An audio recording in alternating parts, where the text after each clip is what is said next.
भारत के पिछले 4 दशक में अनएम्प्लॉयमेंट रेट है सिर्फ 6.1%। और ये तो था सिर्फ अनएम्प्लॉयड लोगों की बात। Now what about under employed people? According to CMI, पिछले 1 दशक में भारत के प्राइवेट सेक्टर की सैलरी हाइक और सैलरी ऑफर बहुत ही खराब होता जा रहा है। Millions of young Indians face the risk of unemployment. Job creation will be the biggest challenge.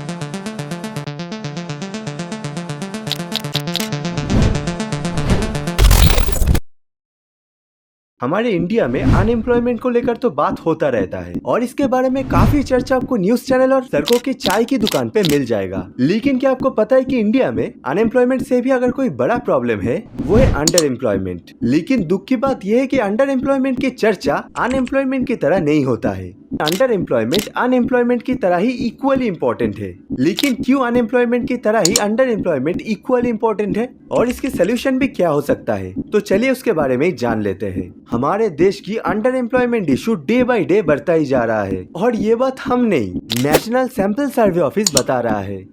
Bharat के पिछले 4 दशक में अनएम्प्लॉयमेंट रेट है सिर्फ 6.1%, जो कई डेवलप्ड देशों में फुल एम्प्लॉयड कंट्री की तरह ही डिक्लेयर किया जाता है। लेकिन भारत की 140 करोड़ पॉपुलेशन की 6% भी बहुत ज्यादा है।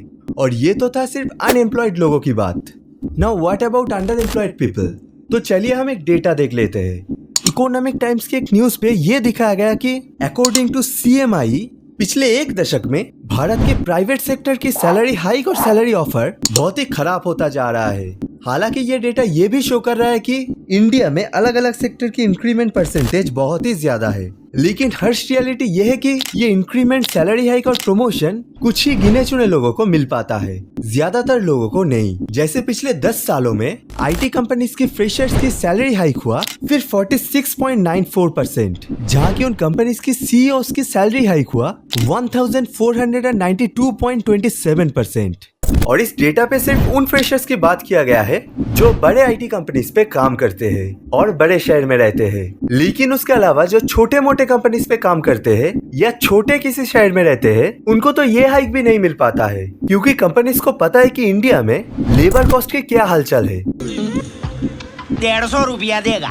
अगर कोई एम्प्लॉय इंक्रीमेंट ना मिलने की वजह से काम छोड़ भी दे तो कंपनीज को पता है कि उनकी रिप्लेसमेंट जल्दी मिल जाएगा। आखिर जॉब क्राइसिस जो है, और बात सिर्फ सैलरी तक सीमित नहीं है। अगर बात आता है वर्क प्रेशर और वर्क लाइफ बैलेंस की, तो कुछ कंपनी को छोड़कर मैक्सिमम कंपनीज के एम्प्लॉयज को 10 से 14 घंटे भी काम करना पड़ता है और 2 से 3 लोगों की काम एक ही एम्प्लॉयज को छोड़ दिया जाता है। और इसीलिए 69% ऑफ द इंडियन एम्प्लॉयज खुद को अंडर एम्प्लॉयड और इनसिक्योर फील करते हैं। और ये वर्क प्रेशर और स्ट्रेस की वजह से 76% इंडियन वर्कर्स को मेंटल हेल्थ की इशू भी फेस करना पड़ रहा है। और इसी स्ट्रेस की वजह से बहुत सारे लोग प्रीमैच्योर डेथ का भी शिकार हो रहा है। और आर्टिफिशियल इंटेलिजेंस आ जाने के बाद ये इशू और भी बढ़ रहा है। लेकिन इसका सोल्यूशन क्या हो सकता है? तो पर्सनली अगर मेरा ओपिनियन माने तो मेरा ओपिनियन ये है कि इसका सोल्यूशन हम और गवर्नमेंट दोनों तरफ से ही करना पड़ेगा।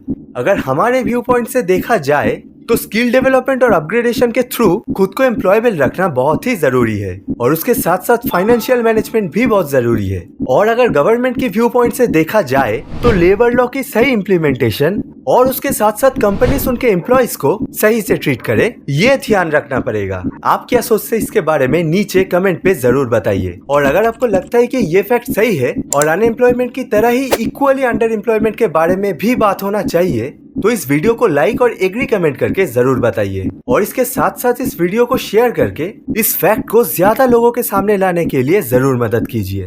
और चैनल को सब्सक्राइब या पेज को फॉलो करके सपोर्ट करने की रिक्वेस्ट है आपके पास, क्योंकि देश के बारे में जानना और उसके बारे में सोचना भी बहुत जरूरी है। जय हिंद, वंदे मातरम।